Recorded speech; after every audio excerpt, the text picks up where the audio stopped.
नमस्कार साथियों, आज हम बात कर रहे हैं ईरान और इजराइल यूएस की जो वॉर हो रही है उसके बारे में। तो न्यूज़ डाटा एनालाइज एक बार फिर से बना रिपोर्ट तैयार की है, उसके 5 मेजर पॉइंट्स थोड़ा समझ लो। पूरी जो डील है वो आपको समझ में जाएगी वॉर क्यों हो रही है। रीज़न नंबर 1 ये है पेट्रो डॉलर। देखो, अमेरिका ये चाहता है कि ऑल ओवर वर्ल्ड के जो ऑयल रिजर्व्स हैं वो उसके पास हो, या जो जिन कंट्री के पास वो है होल्डिंग नेशंस, उसका जो राइट है वो अमेरिका के पास हो। और फिर वो क्या करता है कि सारा जो तेल है उसको डॉलर्स में खरीदने की बात करता है कि मतलब आप तेल खरीदो लेकिन डॉलर में। एक चीज़ तो ये है, ठीक है। रीजन नंबर 2, ब्रिक्स क्या? Brazil, Russia, India, China, south Africa. 70% trade deals इसी रास्ते पे होती है, इन्हीं कंट्रीज़ के थ्रू होती है, और ये लैंड भी बहुत बड़ी कवर करते हैं। पॉपुलेशन सबसे बड़ी वैल्यू है। तो अगर ऐसा हो जाए कि ब्रिक्स में जो कंट्री है इनकी अपनी कोई करेंसी बन जाए, या फिर इनकी करेंसी इनके कंट्रीज़ में एक्सचेंज हो जाए ना के बराबर रेट पे या फ्री ऑफ कॉस्ट, तो उससे क्या होगा कि पूरे वर्ल्ड में प्रेशर होगा यूरोप पर और गल्फ कंट्रीज़ में कि वो ब्रिक्स की जो करेंसी है उसको यूज़ करें, तो जो डॉलर की वैल्यू थोड़ी कम हो सकती है।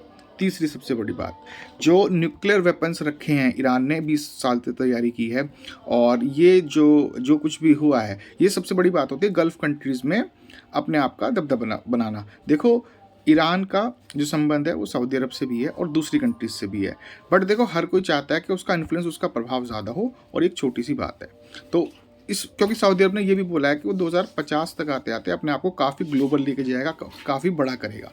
तो ये सबसे बड़ी वैल्यू है कि वो ईरान को ये है कि वो उससे आगे निकले, ये एक बात है।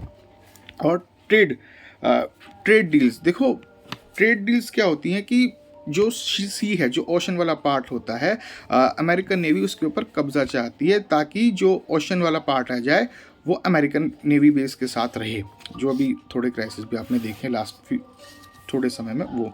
और उसके बाद कि ईरान की जो रिलेशनशिप है ना वो रशिया के साथ, चाइना के साथ और थोड़ी सी कोरिया के साथ है, मतलब अमेरिकन की जो अगेंस्ट कंट्रीज़ हैं उनके साथ है। तो जो ब्रिक्स वाली कंट्रीज़ हैं इंडिया को छोड़ करके, उनके लिए तो बहुत वैल्यूबल कंट्री है ईरान। कोई भी कंट्री अकेले लड़ाई नहीं करती जब तक उसके पास पूरे हथियार ना हो, पूरा पैसा ना हो, और नियम शर्तें ना हो, अधिकार ना हो, और सबसे बड़ी बात जब तक उस पर सपोर्ट ना हो।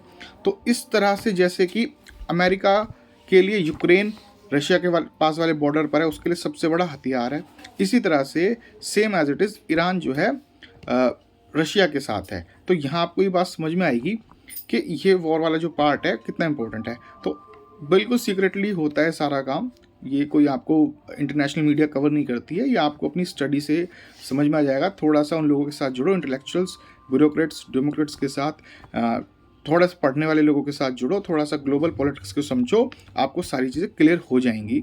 और बहुत बड़ी बात नहीं है, ये मेरी कैलकुलेशन है, हो भी सकता है नहीं भी हो सकता, तो कंफर्म गारंटी नहीं है, बट कैलकुलेशंस हैं। Thank you very much.